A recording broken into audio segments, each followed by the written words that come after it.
आज गणितातील भूमिती या घटकातील एक महत्त्वाचा प्रश्न घेऊन आलेला आहे। या ठिकाणी तुम्हाला कोन दिलेले आहेत, सर्व कोनाची माप दिलेले आहेत। ABE 40 अंशाचा आहे, EBD 3P अंश आहे आणि मित्रांनो CBD 2P अंश आहे। यावरून तुम्हाला कोन EBDचं माप काढायचं आहे।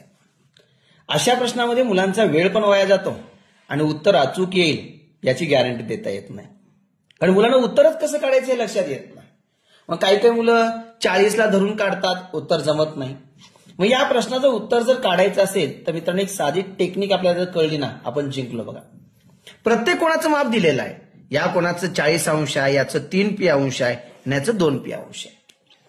मग मित्रांनो याचं जर उत्तर काढायचं असेल तर आपल्याला एक छोटासा क्ल्यू समजला पाहिजे। कोणता मित्रांनो बघा, व्यवस्थित जर बघितलं मित्रांनो बघा, या ठिकाणी हा अर्धवर्तुळ झालेला आहे। या ट्रिकचा जर वापर केला, अर्धवर्तुळाचे माप मित्रांनो 180 अंश असते। बघा मित्रांनो, पूर्ण वर्तुळाचं 360 डिग्री असतं, पण इथं अर्धवर्तुळाचं माप 180 अंश।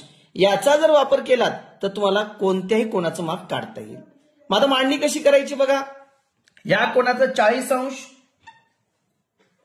अधिक या कोणाचं 3P अंश अधिक आणि या कोणाचं 2P अंश, आणि या तिघांची बेरीज मित्रांनो 180 अंश।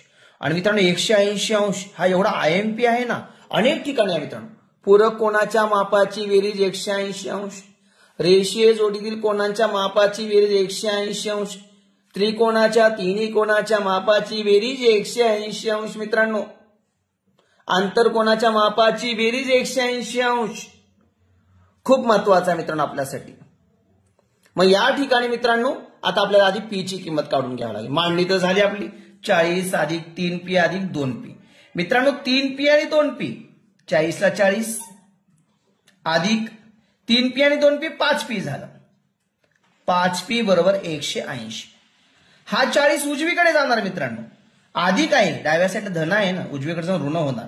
5P बरोबर 180 वजा 40, यस 180 वजा 40।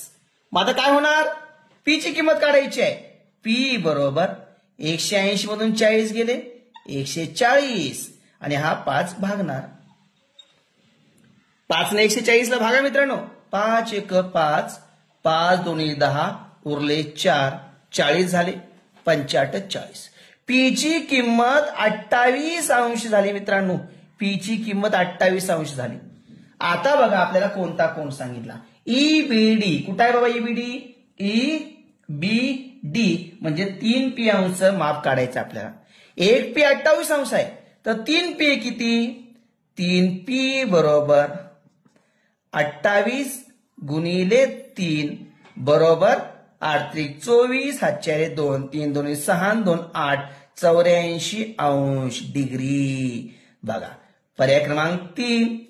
जो प्रश्न मुलांना लवकर सुटत नाही वाटतो ना, तो कोणत्या तरी एका छोट्याशा क्ल्यूनं सुटत असतो। फक्त हे फॉर्म्युले आपण लक्षात ठेवले पाहिजे। अर्धवर्तुळाचं माप हे आपल्या कामाला आलं का नाही? बघा तुम्हाला आजचा व्हिडिओ कसा वाटला नक्की कमेंट बॉक्समध्ये कळवा, आणि आपल्या विजयकुमार नरवणे सर या YouTube चॅनलवर प्रत्येक प्रकारची व्हिडिओ दिले आहेत गणितातील, तुम्ही पहा आणि स्पर्धा परीक्षा तयारी करणाऱ्या मुलांना शेअर करा। धन्यवाद मित्रांनो।